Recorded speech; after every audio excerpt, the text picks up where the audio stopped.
Oke guys, kembali lagi bersamaku. Jadi, pada video kali ini kita akan langsung saja untuk mengimplementasikan dari salah satu teknik sorting, yaitu bubble sort.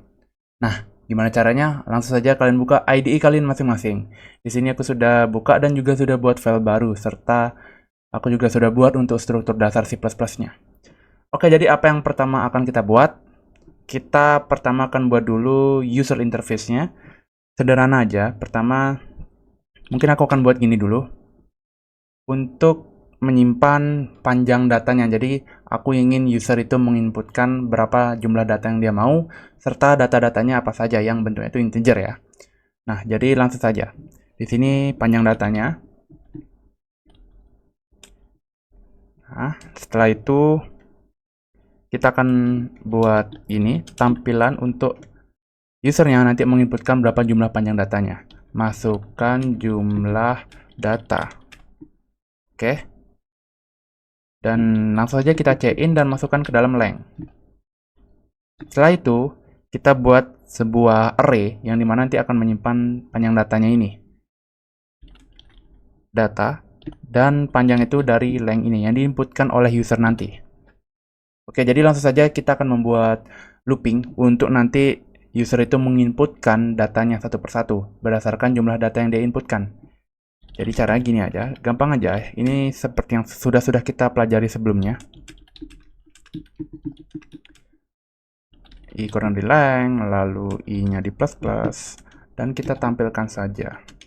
Seperti ini, misalnya ini adalah angka ya, angka atau elemen ke nah, kita panggil indeksnya, lalu n-line. Setelah itu kita jangan pakai n-line karena kita ada check-in ya. Check-in aja, check-in ke sininya, data yang I. Oke, data ke indeks yang I. Nah, setelah itu ini kita kasih enter dulu. Dan kita akan gini, maunya tampilkan data yang sudah diinputkan. Jadi seperti ini. Data yang diinputkan atau gini ya, data belum terurut. Data yang belum terurut. Oke. Kita kasih enter. Nah, setelah itu kita akan looping data yang tadi diinputkan oleh user dan menampilkannya ke terminal. Ya, cara sama. Integer I itu sama dengan 0, I-nya itu kurang dari length-nya, dan I-nya itu diinkrementkan. Lalu, tampilkan seperti ini aja. Panggil datanya yang indeks ke I. Nah, setelah itu kita gabungkan dengan spasi dan titik koma. Mungkin gini aja untuk menampilkannya. Nah, kita kasih enter lagi. Setelah ini kita seolah mau menampilkan data yang sudah terurut. Ini kita copy aja karena isinya sama. Nah, jadi ini kita buat ini data yang sudah terurut. Oke. Sama-sama. Nah, jadi gimana caranya? Kita coba dulu tampilkan sebelum kita membuat algoritma bubble sort-nya. Misal 5 aja deh datanya. Aduh, kita lupa isi gini nih. Elemen ke 0. Setelah itu kita tambahin titik 2 sama dengan titik 2 spasi gitu ya. Ulang. Oke, jumlah data 5, 10, 43, 45, misalnya 20, 5 gitu. Oke. Data yang belum terurut. Ini, data yang sudah. Nah, ini kita akan buat gimana cara biar data ini terurut dengan bubble sort. Oke. Ini kita kasih n-line lagi ya. Oke. Nah, sekarang kita akan buat fungsi terpisah untuk bubble sort-nya.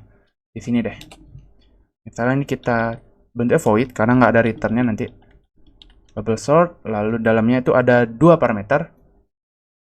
Parameter pertama tentu saja datanya. Datanya itu bentuknya array ya. Integer data. Dan panjangnya. Oke, mungkin seperti ini aja. Sekarang kita isi fungsinya. Yang pertama, kita akan buat variabel untuk menyimpan temporary data. Ini untuk apa? Simpelnya ini untuk nanti kita pakai ketika kita mau melakukan swap atau menukar datanya. Karena kan seperti yang kita pelajari waktu itu, kalau bubble sort itu dia akan mengecek dulu data yang pertama dengan data yang sebelahnya. Kalau dia itu lebih besar, dia akan ditukar. Nah, temporary inilah yang kita pakai untuk nanti menukar datanya. Sekarang kita akan melakukan perulangan. Ini seperti biasa aja perulangannya. Integer i sama dengan 0, i kurang dari lengthnya, dan i-nya di increment. Sekarang kita akan buat perulangan lagi. Ya, 2 ada perulangannya. Nah, isinya sama, cuman kita ganti variabelnya jadi j. J, dan J. Nah, di dalamnya baru kita akan melakukan pengecekan untuk data pertama dan data berikutnya. Lalu di data berikutnya gitu. Cara gimana ngeceknya? Tinggal kita panggil saja ininya, data array-nya ini, dan kita ambil indeks yang ke J. Kita bandingkan dengan data yang berikutnya. Gimana cara membandingkannya? Gini aja, data J plus 1, ya kan? Plus 1 berarti kan data yang berikutnya gitu. Kalau misalnya data yang sebelumnya ya data J min 1 gitu. Nah, lalu apa yang akan kita lakukan di dalam? Tentu saja untuk melakukan penukaran data. Kalau misalnya datanya itu kok sama dengan, ini harusnya lebih dari ya. Kalau dia itu lebih besar atau lebih dari data yang berikutnya, kita akan melakukan tukar datanya. Panggil temporary, masukkan data yang indeks ke J, lalu pindahkan data indeks ke J itu ke dalam data indeks J plus 1 atau data yang berikutnya.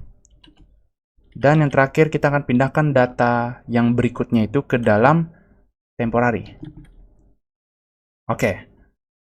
Sebenarnya gini aja sih untuk algoritmanya. Sederhana aja untuk bubble sort. Semoga dapat dipahami lah ya. Sekarang kita panggil bubble sortnya tuh di sini mungkin.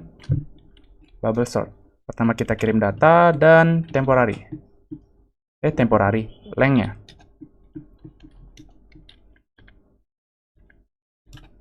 Oke, sekarang kita akan coba. Jumlah data, 5 aja. Pertama misalnya 100 datanya. 45. Habis itu 23. Lalu 67. Dan 356 gitu misalnya. Kok 55 gitu. Kita lihat aja. Yang penting datanya mau terurut ya. Oke. Di sini kita inputkan data itu 100, 45, 23, 67, dan 356. 355 lah atau aneh juga ya. Nggak apa-apa. Oke, sekarang setelah datanya kita urutkan jadi seperti ini. 23, 45, 67, 100. Nah, benar ya. Jadi kurang lebih ini sudah benar untuk data yang diurutkan. Ini namanya itulah data yang diurutkan secara ascending ya. Dari kecil ke besar atau urut naik gitu. Nah, misal kita kalau mau mengurutkan data secara descending gimana caranya? Atau dari besar ke kecil? Caranya tinggal kita ubah aja ini atau lambangnya ini menjadi kurang dari. Ya, kalau data yang pertama itu kurang dari data yang setelahnya, maka tukar. Tinggal dibalik aja. Gitu. Oke, coba kita tes ya. 100, 254, 23. Nah, udah nih. Ini sudah diurutkan secara descending. Oke. Gampang ya? Kita balikin lagi deh. Kalau kalian mau melakukan pengecekan misalnya di sini kita tambahin satu parameter lagi untuk apakah mau ascending atau descending bisa aja. Itu nanti bisa kalian tambahin lagi. Oke. Jadi ya untuk bubble sort segitu aja sih. Untuk algoritmanya sederhana aja untuk kita melakukan ini sorting secara gelembung gitu ya atau bubble sort. Jadi melakukan perulangan sebanyak 2 kali, lalu dilakukan pengecekan. Di sini sebenarnya intinya di pengecekan ini. Sisanya oke, aman aja ya. Oke, jadi sekian untuk video tentang pembahasan dan implementasi dari bubble sort. Di video setelah ini kita akan membahas untuk teknik sorting yang berikutnya. Apa itu? Langsung saja kalian saksikan video berikutnya. And see you in the next video.